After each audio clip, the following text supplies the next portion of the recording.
Olá, pessoal, sejam muito bem-vindos a mais um Papo com Especialista. E hoje, o nosso papo é sobre os números do Santander que acabaram de sair do forno e, olha, deram o que falar. Vamos mergulhar fundo para entender o que realmente está por trás desses resultados do terceiro trimestre de 2025. E a grande manchete já está aí na tela. Pouco mais de 4 bilhões de reais de lucro líquido. É um número bem expressivo, né? Chamou a atenção de todo mundo. Mas a grande pergunta é, esse número veio em linha com o que o mercado esperava? Pois é, o resultado veio 8% acima do que os analistas previam. E vamos combinar? Num cenário econômico como o nosso, superar as projeções dessa forma é um sinal bem forte.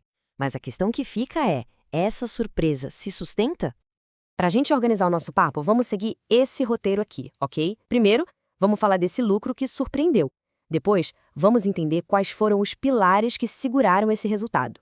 Na sequência, acender alguns sinais de alerta importantes. E para fechar, a gente discute o que esperar do futuro do banco. Então, vamos começar pelo começo. A manchete.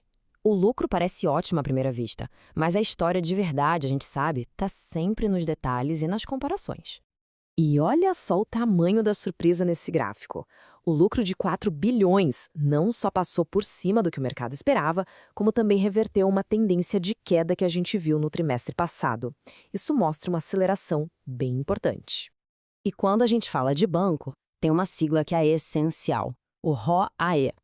Pensando de um jeito bem simples, ele é tipo o placar da rentabilidade.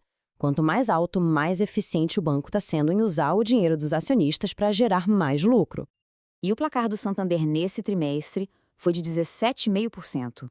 Isso é uma recuperação bem significativa, viu? Ficou bem acima dos 16,3% que o mercado projetava e mostra que a rentabilidade do banco de fato está melhorando. Certo, o número final foi bom, a gente já viu. Mas a pergunta que todo investidor tem que fazer é: de onde exatamente veio esse lucro? Foi um crescimento sólido da operação ou será que teve algum fator que não vai se repetir ajudando? Vamos investigar isso agora. Basicamente, o resultado se apoiou nesses 4 pilares aí. Primeiro, um controle de custos muito bom, bem disciplinado. Segundo, um crescimento legal nas receitas com serviços e tarifas. Terceiro, uma margem com clientes forte. E um último ponto que merece uma lupa, uma alíquota de imposto bem mais baixa que o normal.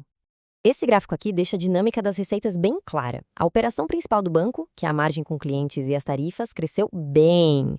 Cresceu com força suficiente para conseguir compensar uma perda bem grande na tesouraria, que é essa tal de margem com o mercado. E aqui, olha só, a prova da disciplina nos custos. O índice de eficiência melhorou bastante em um ano. Na prática, isso quer dizer que o banco está gastando menos para gerar a mesma receita, o que é fundamental num ambiente competitivo como o de hoje. Bom, até agora o cenário parece bem positivo, certo? Mas, como sempre, o nosso trabalho aqui é olhar além da manchete. E quando a gente faz isso, alguns sinais de alerta importantes começam a piscar no radar. E essa é a pergunta de US$ 1 milhão que o mercado está se fazendo. O número foi forte? Sim. Mas a sua composição, ela é recorrente? É sustentável para os próximos trimestres? E aqui está o pulo do gato. Se a gente olhar o lucro antes dos impostos, ele na verdade caiu 6%. O resultado final só ficou bonito por causa de uma alíquota de imposto muito baixa, de 6,5%, bem abaixo dos 15% que se esperava.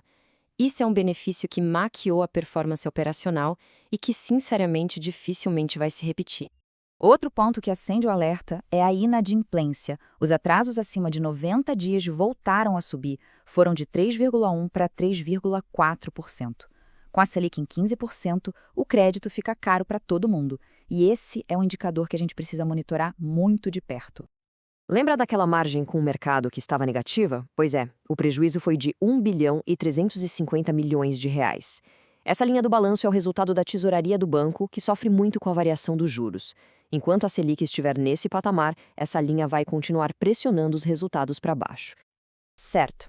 Com todos os pontos positivos e os de atenção na mesa, a pergunta que fica é: o que isso tudo significa para o futuro? Qual a estratégia do banco para navegar nesse cenário tão complexo que a gente tem pela frente? A estratégia do Santander parece bem clara e está dividida em 3 frentes. Primeiro, um crescimento mais seletivo, com foco em PMEs e no público de alta renda, que são mais rentáveis.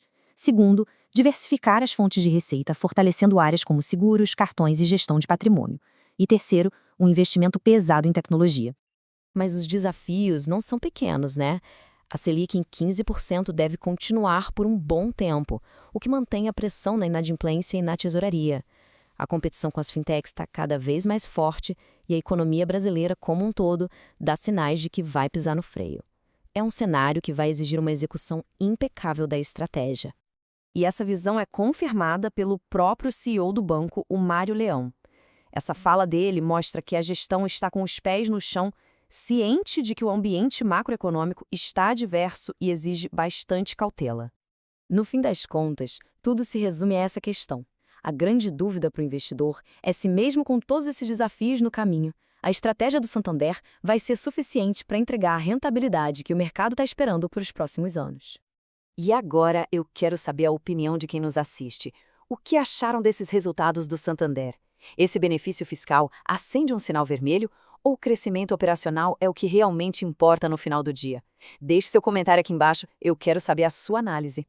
E se você gosta desse tipo de análise e quer se manter informado sobre a Bolsa de Valores, não se esqueça de se inscrever aqui no canal e ativar o sininho para não perder o próximo papo com o especialista. Um grande abraço e até a próxima!